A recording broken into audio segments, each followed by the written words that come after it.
శ్రీమాత్రే నమః. సౌందర్యలహరి 30వ శ్లోకము. స్వదేహోద్భూతాభిః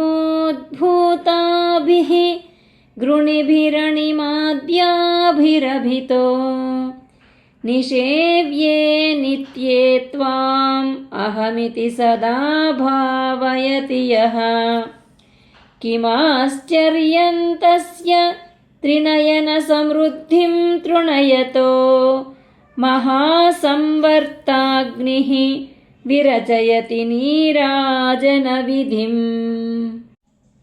నిత్యే ఆద్యంతములు లేని తల్లి, నిషేవ్యే చక్కగా సేవింపదగిన మాత, స్వదేహ ఉద్భూతాభిః తన యొక్క అంటే నీ యొక్క దేహము నుండి ఉద్భవించినట్టి ఘృణిభిః కిరణములతోడను, అణిమాద్యాభిః అణిమ గరిమ మొదలగు అష్టసిద్ధులతోడను, అభితః చుట్టూను ఉండు వానితోనూ, త్వాం నిన్ను, అహం ఇతి నేను అనే అహం భావన చేత సదా ఎల్లవేళలా యః ఏ సాధకుడు భావయతి ధ్యానము చేయును, త్రిణయ సమృద్ధిం సదాశివుని యొక్క ఐశ్వర్యమును తృణయత తృణీకరించుచున్న తస్య ఆ సాధకునికి మహాసంవర్తాగ్ని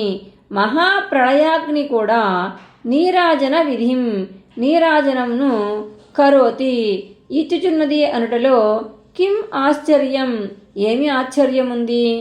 అమ్మా, శ్రీచక్ర రూపమైనటువంటి నీ శరీర కాంతులు, అందలి ఆవరణ దేవతలు, భూపుర రేఖలు మొదలైన అణిమాది అష్టసిద్ధులను ఏ సాధకుడు భావయుక్తంగా మనసులో ఆరాధిస్తాడో అతడు ఎటువంటి భయమూ లేకుండా మహాప్రళయ కాలాగ్నిని కూడా నీకు ఇవ్వబడే నీరాజనంగా భావిస్తాడు తల్లి అని చెప్పేసని ఈ యొక్క శ్లోకంలో శంకరుల వారు అమ్మను ధ్యానిస్తున్నారు. ఈ యొక్క శ్లోకాన్ని ప్రయాణ సమయంలో చెప్పుకున్నట్లయితే కనుక యాక్సిడెంట్ నివారణ, అపమృత్యు నివారణ, అలాగే మనకి సకల సిద్ధులు కూడా లభిస్తాయి.